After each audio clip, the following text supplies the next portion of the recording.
Hi everyone. Today what I'm going to try to do is bend some 5/16 fuel line using a different method. I've seen putting it in fuel line in boiling water, heat gun with the spring tube benders, but this is going to be a little bit different. So I'm going to see how this works out. What I'm trying to do is replace these two fuel lines on a 95 Bronco fuel rail. So I've got some 5/16 fuel injection fuel line. I've got a tube cutter.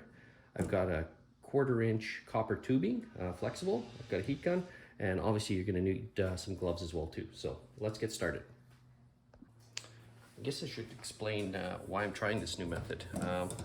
This 5/16 fuel line, the ID is a little bit over a 1/4 inch, and I couldn't find a spring to fit inside there, but this copper tubing fits in there. So what I did is I ran it in while it was all straight. I used this crescent wrench, it's just kind of a handy tool to kind of get in there and then form my bends.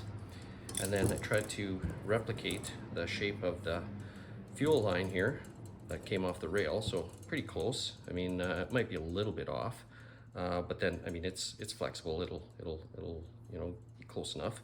And then here's another advantage of this copper line is now I don't need any kind of twist ties or frame or anything to hold it. I can just heat it like that, and I still use gloves as well too. And that's what we do next.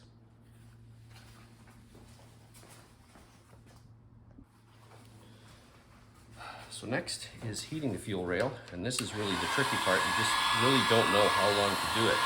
I've heard some people say wait until it, you smell the rubber, but I think this is a bit of a trial and error part here. So I'm just going to heat it up and then go from there.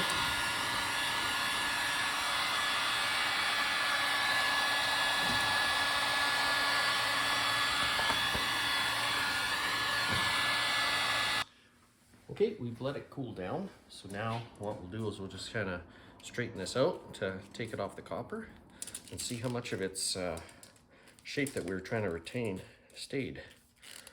Let's see.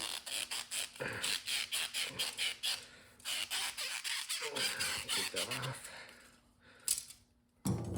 And not as much as we like, but we've got the bends in there that we want. So I think just a little bit more heating would do.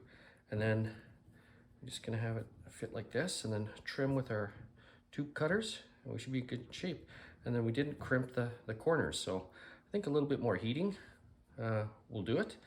I just wasn't sure how much, so we'll try again, but it gives you an idea. Thanks for watching. Bye.